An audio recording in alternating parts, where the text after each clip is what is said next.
I started off legs with calves so I can pre-exhaust those. And then I'm gonna go to the hamstring curls so I can pre-exhaust my hamstrings. Then we're gonna do heavy RDOs while the muscle is already pre-exhausted. That's how you do it.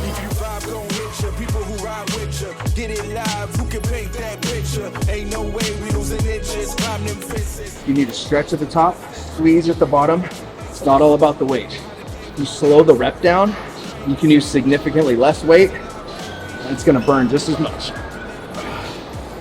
8 to 12 to 14. I'm trying to go for a little bit more volume. A little bit more volume, because on a cut, you want heavy weight. That's really gonna tear the muscle down. It's gonna send that signal to your brain, hey, we need to be strong, we need to maintain this muscle mass. When you're bulking, you need to go for more volume so that you can just push as much blood as you can into the muscle to stretch the muscle fascia out. That's what's gonna get it to grow. The strongest dude in the gym, a lot of times, is not the biggest dude in the gym. It's like old school bro science. Because these dudes will go heavy. I mean, yeah, if you go heavy, you're gonna get big, right? But like Paul, Mr. California, bodybuilder, not the strongest dude in the gym. Luke, the strongest dude in the gym, not as big as Paul, you know? And Paul does not free bar squat, he does not deadlift, he does not bench press. It's all machines. It is slow, controlled reps, cluster sets, volume, with a lot of weight.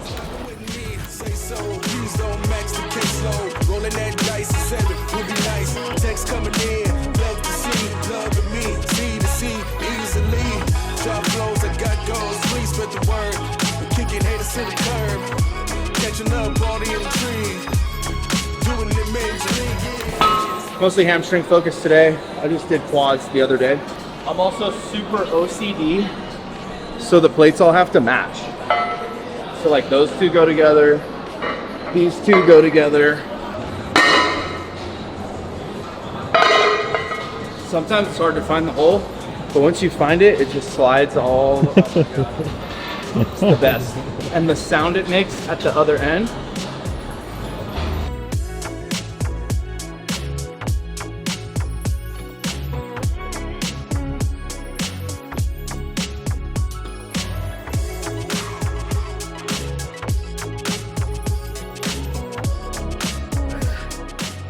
I was here with my wife. I did a heavy set of like belt squats or like RDOs, and I came up and I was like, she asked me when I came to, she said, where did you go? I was like, that was the craziest experience ever. I fully blacked out. No joke. I saw Disney characters, bro. I went somewhere else. Luckily, I leaned forward instead of leaning back because I'm on the platform. She could see it in my eyes. She's like, you were not here. That's good for legs. No, for real. Are you serious? Yeah, if we're gonna do full body, yeah. I hit legs like 3 times a week right now.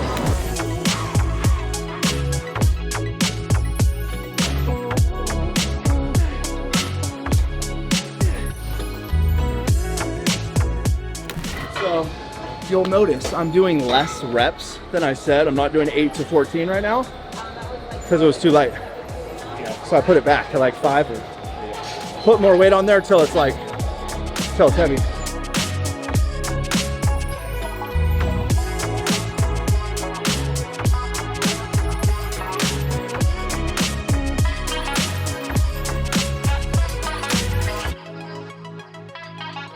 My kids go to school Tuesday, Thursday. So Tuesday, Thursday, I either get up at 3, come to the gym and train, then I can hit 6 days a week, or I could do full body Monday, Wednesday, Friday, and then come in as a freebie on Saturday because the boys been coming in on Saturday. We just pretty much blast everything, mostly like our jaw muscles and like arms. But I'm trying to figure out my system. Do like 2, 3, 4 sets of like an exercise, and I'll do like 2, 3, 4 per body part.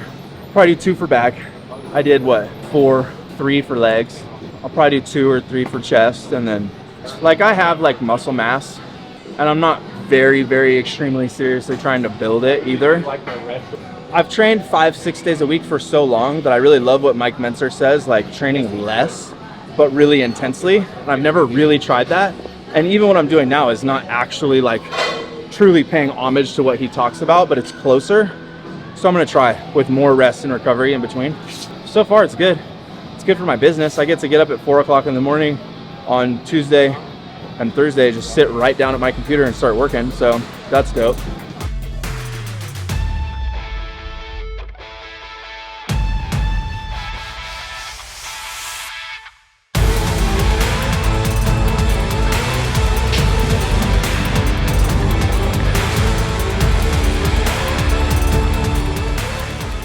I could be doing this like this, but I'm not. That's how light it is.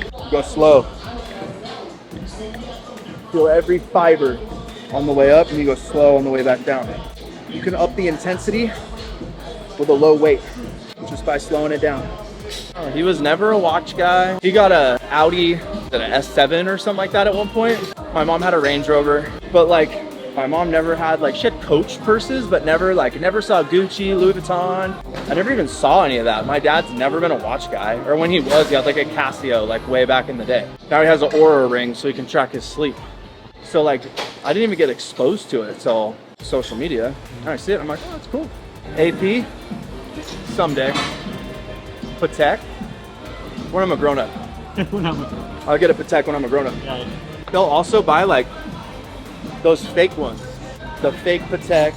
It's got the same shape, but it's not. It's like $1,000. Listen, I've always wanted to be super legit. Like, I did my research on like who did what and who did it legit. Not half-assed, not fake. So when I was into metal, I had to buy the tightest jeans I could find, because that's what James Hetfield wore. I saw the pictures. I'm like, his jeans are freaking tight as hell. When I wanted like the big white shoes, I didn't buy tall Converse or Vans. That's not what they wore, right? They wore like the big high top Nikes, the puffy white shoes. I had to have them. When my hair wasn't looking right, when it was super long, my hair's not looking right, it's too flat. Motley Crue, freaking Poison, Metallica, they had layers. They lightened it up. It was big, dude. Dimebag Darrell. I told my mom I wanted a perm one time because Dimebag Darrell's hair was just so big. But that's legit. When people fake stuff, I don't like fake Harley parts. I don't like fake BS, like wannabe lookalike crap. I want the legit stuff.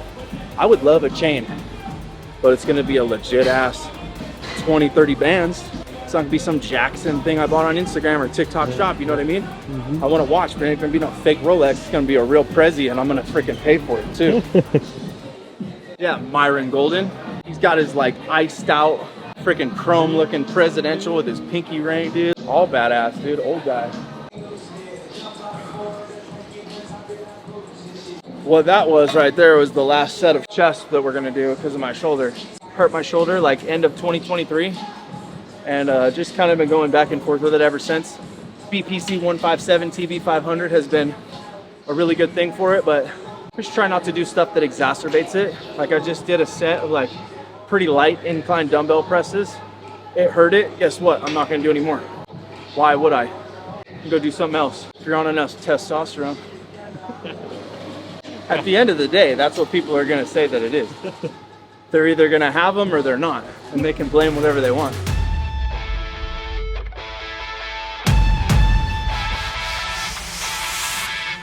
I'm gonna tell you how one of my biggest vulnerabilities and potential weaknesses actually ended up making me successful. I'm a truth teller, and I believe everything that I hear, whether I see it online, on TV, out of somebody else's mouth. Like, I just believe what people say. It's hard for me to fathom that people lie, people fake stuff, people BS. So it's gotten me in a lot of trouble, and it's hurt me a lot of times. But what it also did was it allowed me to like see the world through a lens of, wow, I need to do better. Because if I see some dude making a certain amount of money, having a certain physique, driving a certain type of car, I'm like, dude, I'm blowing it. Like, I need to train harder. I need to eat cleaner. I need to make more money. If he can get that type of car, so can I. I never looked at it like that person's lying, it's rented, it's not real. That trait that has got me hurt, it has gotten me in trouble, is a large determiner for the fact that I got successful today, because I just thought I need to work harder because I'm blowing it.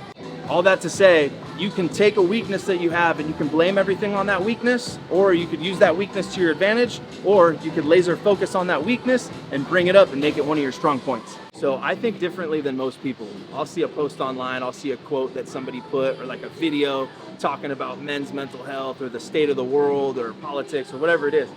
And I'll be like, oh dude, this guy's gotta be getting demolished in the comment section. There's 4,000 comments, they're probably tearing his ass up hard. And then I get in there all hyped up and everybody's thinking on a different wavelength. Oh my God, well, we're so sorry that you're gone. I'm like, dang bro, or the opposite. I'm like, hell yeah, I love that. I go into the comments and I'm like, this dude might not have a page after this post because everybody's blocking his ass and unfollowing him. I think so much differently than a lot of other people out there. But I think that's also led to me like being able to do things a lot better and differently than a lot of people out there. Straight up, I'm not ashamed. But yeah, like I definitely don't think on the same brainwave as a lot of people out there. So I saw this dude talking the other day about men's mental health, and he's like, you don't know what I've seen. I've been to war, I've seen this person die, blah, blah, blah. And I'm like, okay, dude, like, first of all, you signed up for that. What else did you expect? But also, David Goggins, Jocko Willink, like a lot of my homeboys been in combat, they've seen crazy stuff. It sounds like crazier than what you've seen. They just aren't a bitch about it. They just took it and they grew from it. And that was where they derived their strength, was I went through this and now look, I can go through anything else. You went through it and you act like it's the bane of your existence and you can't live your life and be successful, and somebody else is gonna push on that bruise a little bit and say that it's all in your head, it's gonna make you cry. That ain't how it is, man. Take it and gain your strength from it. Look at Jocko, look at David Goggins. I've never been in combat, but I've seen two parties and how they handled it, and one party handled it way different than the other.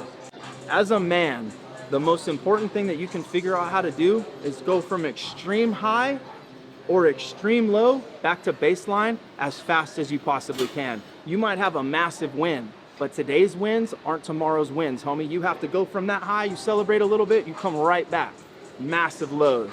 Somebody dies, you see something traumatic, you lose your job, you lose your business, you lose a spouse. Stuff like that happens to people every day.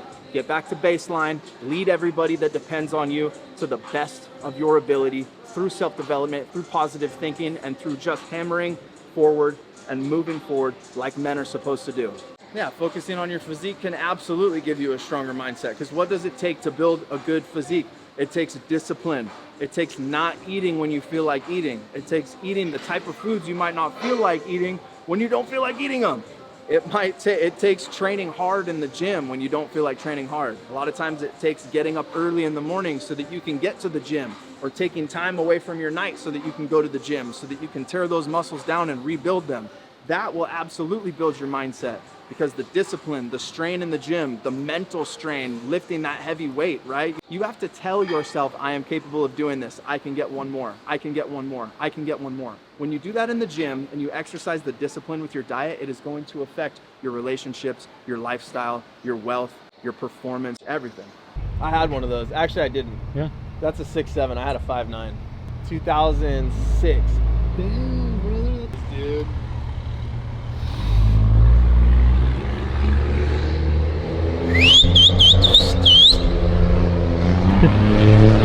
Yeah. Hell yeah, for the boys. A lot of you guys seen it before. My favorite post-workout snack. We got the protein powder with the rice checks in the parking lot of the gym. Rice checks with whey protein powder. Low fat, high in protein, a lot of carbs. It's gonna digest super quick. It tastes amazing. This is what you want right after workout. And a massage parlor card underneath your foot. Oh, the dude in the Tacoma thought he was cool too. No whistles for you, homie. You want to keep your fat away from your workout, dude. It's gonna slow your digestion down. I go a little bit lower on carbs on my non-training days. Not by a ton though. Mike Menser had people train like what? Once every 6 days or something like that, and still had them eating like 65% carbs and 15% fat. But he also did meth, so we have to take it with a grain of salt. My metal band days, I had a thrash metal band, so one of my buddies was like, huh, Taylor Thrasher. And I'm like, oh, Facebook name. Way back then, bro. Nickname ever since high school, dude, Taylor Thrasher. And literally it was just my Instagram name. I just added fit to the end of it, and that became my personal brand. You know what's funny? I didn't even make my Instagram account. Some chick did. I was a Facebook guy. I'm not gonna do stupid Instagram. She's like, oh, let me see your phone. She like made me an Instagram. I posted like 6 pictures on it, and then I like didn't use it very much. Now it makes me millions and millions of dollars. Just kidding. Hundreds and hundreds of thousands of dollars. I was still a little bit warm to be eating this. I should have cooled off first. Yeah, when you train, you're in like it's a sympathetic fight or flight, adrenaline pumping state. After training, you want to get to a parasympathetic rest and digest state before you eat. I didn't. I'm still like a deer in the headlights eating this freaking food, and I can feel it in my stomach. I should have gotten parasympathetic first.